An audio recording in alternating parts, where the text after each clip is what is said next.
Hi ಎಲ್ಲೋ ಎಲ್ರಿಗೂ ಆಸೆ ಧಾರವಾಹಿ ಹಿಂದಿನ ಸಂಚಿಕೆಯಾಗಿದೆ ನೋಡೋಣ ಬನ್ನಿ. ಎಲ್ಲರ ಆಶೀರ್ವಾದ ಬಹಳಷ್ಟು ಮುಖ್ಯ. ಪ್ಲೀಸ್ ಸಬ್ಸ್ಕ್ರೈಬ್ ಮಾಡಿ, ಶೇರ್ ಮಾಡಿ, ನನ್ನ ಲೈಕ್ ಕೊಡಿ. ಈ ಕಡೆ ಅಜ್ಜಿ ಮೀನು ನೋಡ್ಕೊಂಡು ಬರ್ತಾರೆ. ಅಡುಗೆ ಮನೆಯಲ್ಲಿ ಅಡುಗೆ ಮಾಡ್ತಾ ಕೂತಿರ್ತಾಳೆ. ಏನ್ ಯಾವಾಗ್ಲೂ ನಿಂದ ಅಡುಗೆ ಮಾಡೋದ್ ಬಿಟ್ರೆ ಬೇರೆ ಏನು ಇಲ್ವಾ, ಎದ್ ಬಾರಿ ಮೊದ್ಲು ಅಂತೇಳಿ ಗದ್ರಿಗೆ ಕರ್ಕೊಂಡ್ಬರ್ತಾರೆ ಆಚೆಗೆ. ಆಚೆ ಕರ್ಕೊಂಡ್ಬರ್ತಿದ್ದಾಗೇನೆ, ಏಯ್ ಶಾಂತಿ, ಹೋಗಿ ಅಡುಗೆ ಮಾಡೋಗು, ನಿನ್ ಸೊಸೆ ಅವಳಲ್ಲ ರೋಹಿಣಿ, ಬರೀ ಮೇಕಪ್ ಮಾಡೋದೇನೆ ಅವಳ ಕೆಲಸ, ಅಡುಗೆ ಮಾಡೋಕ್ಕೂ ಕೂಡ ಹೇಳ್ಕೊಟ್ಟಿಲ್ವಾ ನೀನು, ಕೈ ಅವಳ ಅತೇ. ಅದೆಲ್ಲ ಅತೆ, ಲೈ ಮನೋಜ ಕರಿ ಹೋಗ ಅವಳನ್ನ. ಮನೋಜ ಅದಕ್ಕೆ ಕೇಳ್ತಾನೆ, ಇಲ್ಲ ಅಜ್ಜಿ, ಅವಳಿಗೆ ಅಡುಗೆ ಮಾಡಕ್ ಬರಲ್ಲ. ಕರಿತೀಯೋ ಇಲ್ವಾ, ಲೈ ಸಕ್ರೆ, ಕರಿತೀಯೋ ಇಲ್ವೋ, ಅವಳು ಮಾಡ್ಬೇಕಾದ್ರೆ ನೀನ್ ಅಲ್ಲಿ ನಿಂತ್ಕೊಂಡು ಮಾಡಿಸ್ಬೇಕು. ಮೀನ ಏನೇ ಮೀನ ಇದು, ಬರೀ ಕತ್ತಲಿದೆಯಲ್ಲೇ, ನಡಿಯ ಹೊಡೆದಾಕೋ. ಎಲ್ಲೇ ಸೂರ್ಯ, ಎಲ್ಲೇ ಸೂರ್ಯ ಬರ್ಲಿಲ್ವಲ್ಲ, ಇವಾಗಲೂ ನನ್ನ ಒಪ್ಕೊಳ್ಳೋಣ. ಅಷ್ಟು ಪ್ರೀತಿಸೋನು ನನ್ನ. ಅಜ್ಜಿ ಅಜ್ಜಿ ಅಜ್ಜಿ, ಲಕ್ಕಿ ಲಕ್ಕಿ ಲಕ್ಕಿ ಅಂತ ಎಲ್ಲಿ ಹೋದ್ನೆ ಅವನು, ನಿಜ ಹೇಳ, ಇದ್ರಲ್ಲಿ ಏನಾದ್ರು ನಡೆದಿದ್ದೇನೆ? ಇಲ್ಲ ಅಜ್ಜಿ, ಏನೂ ನಡೆದಿಲ್ಲ, ನೀವೇ ಹೇಳ್ತಾಳೆ. ಅದಕ್ಕೆ ಅಜ್ಜಿ, ಇಲ್ಲ ಏನೋ ಇದೆ, ನೀನ್ ಮುಚ್ಚಿಡ್ತಿದೀಯ, ಇಲ್ಲಿ ಹೊಡೆದೇ ಇಲ್ಲ, ಇಲ್ಲೇ ಹಾಕೋಬೋಗೆ ಅಂತ ಹೇಳಿ ಕಳಿಸ್ತಾರೆ. ಆ ಕಳಿಸಿದ್ರೆ ಅದೇ ಕ್ಷಣಕ್ಕೆ ಸರ್ಪ್ರೈಸ್ ಕೊಡ್ತಾನೆ ಸೂರ್ಯ. ಇದಕ್ಕಿದಾಗಿ ಬರ್ತಾನೆ, ಒಳಕ್ಕೆ ಬರ್ತಿದ್ದಾಗೇನೆ, ಎಲ್ಲೋಗಿದ್ಯೋ ಸೂರ್ಯ ಇಷ್ಟೊತ್ತು? ಮನೋಜ ಹೇಳ್ತಾನೆ, ಏನು ಗಿಫ್ಟ್ ಗಿಫ್ಟ್ ತಿಂದೋ ಇಲ್ಲ ತಂದೆ, ಇಲ್ಲ ಬರೀ ಕೈಲಿ ಬಂದಿಯೋ ಗಿಫ್ಟ್ ತರದೆ? ತಂದಿನಿ ನೋಡು, ಎಲ್ರಿಗಿಂತ ಅದ್ಭುತವಾದ ಗಿಫ್ಟ್ ತಂದಿದ್ದೀನಿ ಅಂತ ಸೂರ್ಯ ಹೇಳ್ತಾರೆ. ಅಷ್ಟರಲ್ಲಿ ಯಾವ್ದಾದ್ರು ರುಕ್ಮಿಣಿ ಇಬ್ರು ಕೂಡ ಬರ್ತಾರೆ. ಬರ್ತಿದ್ದಾಗೇನೆ ಅಜ್ಜಿ ಲಕ್ಕಿಗೆ ಏನ್ ಸಂತೋಷವೋ ಸಂತೋಷ. ರಾಧಾ, ರುಕ್ಮಿಣಿ, ಎಷ್ಟು ದಿನ ಆಯ್ತ್ರೆ ನಿಮ್ಮನ್ನ ನೋಡಿ, ಅಯ್ಯೋ ನನ್ನ ಮೊಮ್ಮಗನೇ ಸೂರ್ಯ ಅಪರೂಪವಾದ ಗಿಫ್ಟ್ ತಂದ ಕಣೋ, ಬಹಳ ಸಂತೋಷ ಆಯ್ತಾಯ್ತು, ನನ್ನ ಮನಸ್ಸಿಗೆ ಬಹಳ ಆನಂದ ಆಯ್ತಾಯ್ತು ಕಣೋ ಅಂತ ಹೇಳಿ ಅವನಿಗೆ ಬಹಳಷ್ಟು ಪ್ರೀತಿಯುತವಾದಂತ ಏನ್ ಗಿಫ್ಟ್ ಕೊಡ್ತೀನಿ ಅಂತ ಹೇಳಿದ್ಲೋ ಅಂತ ಅವನಿಗೆಲ್ಲೋ ಅಂತ ಮಟ್ಟಕ್ಕೆ ಬಂದು ನಿಂತ್ಕೊಳ್ತಾನೆ. ಈ ಕಡೆ ಕಸ್ತೂರಿ ಬರ್ತಾಳೆ. ಇದೆಲ್ಲದಕ್ಕಿಂತ ಹಿಂದೆ ಶಾಂತಿ ಜ್ಞಾಪಿಸ್ಕೊಳ್ತಾಳೆ ಹಿಂದಿಂದೆಲ್ಲ. ಅಯ್ಯೋ ಕಸ್ತೂರಿ ಬರ್ಲಿಲ್ವೇ, ಇವನ್ ಬೇರೆ ಬಂದ್ಬಿಟ್ಟ, ಬರ್ಲಿಲ್ವ ಅವಳಿನ್ನೇ ಅಂತೇಳಿ ಏನ್ ತಪ್ಪಿಸ್ತಾ ಇರ್ತಾಳೆ ಕಸ್ತೂರಿ.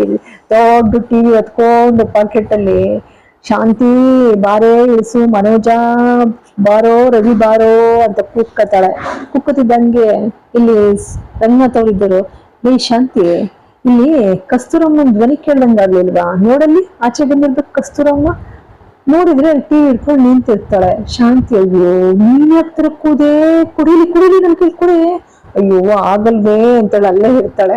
ಇಬ್ರು ಒಳಗ್ ತರ್ತಾರೆ. ತರ್ತಿದ್ದಾಗೇನೆ, ಮತ್ತೆ ನಿಮ್ಗೆ ಗಿಫ್ಟು ಶಾಂತಿ ಹೇಳ್ತಿದ್ದಾಗೆ ಅವ್ರಿಗೆ ಬಹಳ ಖುಷಿ ಆಗುತ್ತೆ ಅಜ್ಜಿಗೆ. ನೋಡು, ನೀನು ಗಿಫ್ಟು ತಂದೆಯಿಂದಲ್ಲ ನನಗೆ ಅಂತ, ಅದು ಬಹಳ ಖುಷಿ ಆಯ್ತು ಬಿಡು.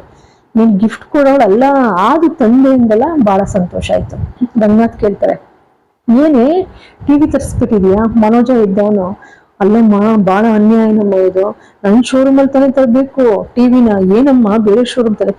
ಆಗಲ್ವ ಮನೋಜ, ಅವರು ಹಳೆ ಟಿವಿ ಕಣೋ. ಹಳೆ ಟಿವಿ ರೋಹಿಣಿ, ಹಳೆ ಟಿವಿ ತಂದ್ರತ್ತೆ ಶ್ರುತಿನು, ಹಳೆ ಟಿವಿ ತಂದ್ರತ್ತೆ ಎಲ್ರು ಅಂತಾರೆ. ಅಂತಿದ್ದಾಗೇನೆ ಕಸ್ತೂರಿ ಮಾತು ಬದಲಾಯಿಸ್ಬಿಡ್ತಾಳೆ, ರೋಹಿಣಿ ಇಲ್ಲಿ ಶಾಂತಿನೂ ಮಾತು ಬದಲಾಯಿಸ್ಬಿಡ್ತಾಳೆ. ಆಗಲ್ಲ, ಅವರು ಶೋರೂಮು ಬಹಳ ಹಳೇದು ಅಂತ ಅಂದು ಅಂತ ಇಬ್ರು ಧ್ವನಿಗೂಡಿಸ್ತಾರೆ. ಓ, ಆಗ ರಂಗನಾಥ್ ಅವ್ರಿಗೂ ಆಶ್ಚರ್ಯ ಆಗತ್ತೆ. ಮನೋಜ ಮಾತ್ರ ಬಿಡೋದೇ ಇಲ್ಲ, ಏನಮ್ಮ ನೀನು, ನನಗೊಂದು ವ್ಯಾಪಾರ ಆಗ್ತಿರ್ಲಿಲ್ವೇನಮ್ಮ, ಸರಿ ನೀನಮ್ಮ ಇದು ಏನು ಅಂತ ಇದು ಹೊಸ ಟಿವಿ ನೀವ್ ತಂದ್ರ? ಆಗಲ್ಲ, ನನ್ ಮಗ ತಂದಿಟ್ಟಿದ್ದ ಅಂತಾಳೆ. ಅಂದ್ರೆ ನಿಮ್ ಮಗ ತಂದಿಟ್ಟಿದ್ದನ್ನ ತಂದಿದ್ರಾ? ಸೆಕೆಂಡ್ ಹ್ಯಾಂಡ್ಲು ಅನ್ನೋ ಎಲ್ರು ಕೂಡ ಉದ್ಗಾರ ತೆಗಿತಿದ್ದಾಗೇನೆ ಶಾಂತಿ ಇದ್ದಳು, ಆಗಲ್ಲ, ಅವ್ರ ಮಗನ ಫ್ರೆಂಡ್ ಅಂಗಡಿ ಅಲ್ಲೋಗಿ ತಂದು ಅಂತ ಹೇಳ್ತಾಳೆ. ಅಲ್ಲಿನ ಕಸ್ತೂರಿ, ಹೌದು, ಹಂಗ ಅಲ್ಲೋಗಿ ಇಬ್ರು ತಂದೆ, ಬಹಳ ಪರಿಚಯ ಅಲ್ವಾ ನನ್ ಮಗನೇ ಹೇಳಿ ಅಲ್ಲಿ ಕೂಡಿಸ್ತಾ ಅಷ್ಟೇ. ಫಾರಿನಲ್ಲಿರೋ ಮಗ ಇಲ್ಲಿ ಬಂದಿದ್ದಾನ, ಆ ಅನುಮಾನನಾದ್ರೂ ಸುಳಿವು ಎಲ್ರಿಗೂ ಸಿಕ್ಕಿದೆ ಅನ್ನೋಂತ ಅರಿವು ಇಲ್ಲ ಎರಡಕ್ಕೂ ಕೂಡ. ಆನಂತರ ಮನೋಜ್ ಅವ್ರ ಅಮ್ಮನ ದರದರನ್ನ ಎಳ್ಕೊಂಡೋಯ್ತಾನೆ ಆಚೆಗೆ.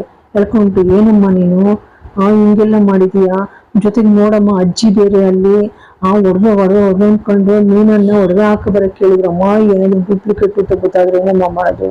ಶಾಂತಿ ಅಂತಲ್ಲ, ನನ್ ಮಗನೆ, ನೀವ್ ಎಷ್ಟೆಲ್ಲ ಅನಾಹುತ ಮಾಡ್ತೀಯೋ, ನೀನ್ ಕಟ್ಕೊಂಡು ಇನ್ನು ಏನ್ ಅನುಭವಿಸೋದ್ ಬಂದಿದೆ, ಹೋಗೋ ಅಂತ ಹೇಳಿ ಹೊಡೆದ್ಬಿಟ್ಟು ಒಂದೇಟು ಬರ್ತಾಳೆ ಒಳಕ್ಕೆ.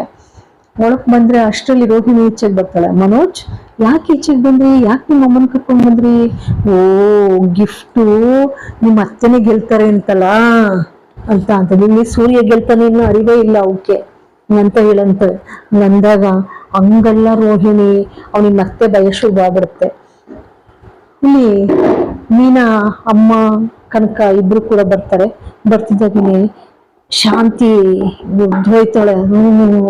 ಬಂದ್ರು ನೋಡು, ಅಲ್ಲಿ ಏನ್ ಆರ್ಡರ್ ಕೊಡ್ತಿದ್ದಂಗೆ ಇಲ್ಲಿ ಬಂದು ಹಾಜರಾಗಿರ್ತಾರೆ ಅಂತ ವ್ಯಂಗ್ಯವಾಗಿ ಮಾತಾಡ್ತಾಳೆ. ಹಂಗ ಮಾತಾಡಿದಾಗ ಆ ಕಡೆ ಎಲ್ಲಾರೋ ಹೋಗ್ಲಿ ಬಚ್ಚಲು ಬಾಯಿ ಅಂತ ಬೈಕೊಳ್ತಾರೆ ರಂಗನಾಥ್. ಈ ಕಡೆ ಅಜ್ಜಿ, ಏನಮ್ಮ ಕನಕ ಚೆನ್ನಾಗಿದ್ಯಾ, ಓದೆಲ್ಲ ಮುಗಿತಾ? ಅಜ್ಜಿ ನಾನೀಗ ಫೈನಲ್ ಇಯರ್ ಡಿಗ್ರಿ ಅಜ್ಜಿ, ನಿಮ್ಗೆ ಹುಟ್ಟುಹಬ್ಬದ ಶುಭಾಶಯಗಳು ಅಂದಾಗ ಥ್ಯಾಂಕ್ಸ್ ಅಮ್ಮ ಅಂತ ಹೇಳಿ ಅಜ್ಜಿ ಹೇಳ್ತಾಳೆ.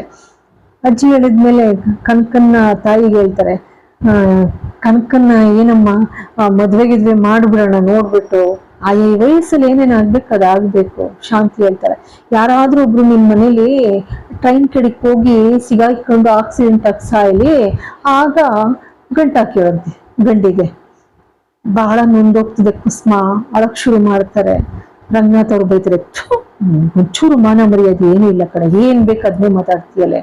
ಇಲ್ಲಿ ಅಜ್ಜಿ ಹೇಳ್ತಾರೆ, ಏಯ್ ಮುಚ್ಕೋ ಬಾಯ್ನ, ಏನ್ ಬಂದು ಅದನ್ನೇ ಮಾತಾಡ್ತೀಯ, ಮುಚ್ಕೊಂಡು ಸರಿ ಬಾಯ್ನ, ನೀನು ಮಾತಾಡಂಗ್ ಕುಡ್ದು ಮುಂದಕ್ಕೆ ಅಂತ ಗದರಿಸ್ತಾರೆ ಅಜ್ಜಿ. ಯಾವಾಗ್ಲೂ ಇದ್ದಿದ್ದೆ ನಮ್ಮ ಬೇಸರ ಮಾಡ್ಕೋಬೇಡಿ. ರಂಗನಾಥ್ ಹೇಳ್ತಾರೆ, ಇಲ್ಲಮ್ಮ ಕನಕಾಗ ಒಳ್ಳೆ ಗಂಡು ನೋಡಿ ಹುಡುಕ್ತಾ ಇದೀನಿ, ನಮ್ಮ ಯಾರ್ಯಾರಿಗೂ ಹೇಳಿದೀನಿ ಮದ್ವೆ ಮಾಡೋಣ ಎಲ್ಲ ಸರಿ.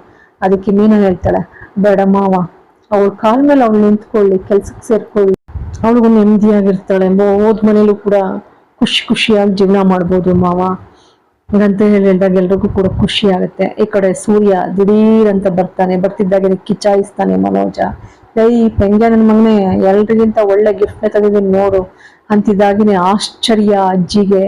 ಏನು ರಾಧಾ ರುಕ್ಮಿಣಿಯರ್ ನೋಡಿ, ತನ್ನ ಹಳೇ ಕಾಲದ ಗೆಳತಿಯರ್ ನೋಡಿ ಬಹಳ ಖುಷಿ ಆಗ್ತದೆ.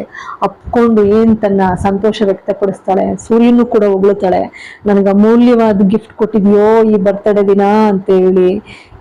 ಮೂರ್ ಜನನು ಕೂಡ ಕಣ್ ತುಂಬ್ಕೊಳ್ತಾರೆ. ರಂಗನಾಥ್ ಅವ್ರಿಗೂ ಬಹಳ ಖುಷಿ ಆಗುತ್ತೆ ಬಂದಿದ್ ನೋಡಿ. ಶಾಂತಿ ಊರ್ಕೊಂಡೋಯ್ತಾಳ ಹಂಗೆ, ಶಾಂತಿ ಮನೋಜ ಎಲ್ರಿಗೂ ಊರ್ಕೋತಾರೆ ಹಂಗೆಯ. ಒಟ್ಟು ಮುಗ್ದೋಯ್ತದ ಅವ್ರಿಗೆ, ಅಯ್ಯೋ ಗೆದ್ದು ಬಿಡ್ತಾನಲ್ಲ, ನಾವು ಗೆಲ್ಲಕ್ಕಾಗ್ಲಿಲ್ವಲ್ಲ ಈ ಬರ್ತಡೇಲಿ ಅಂತ ಹೇಳಿ.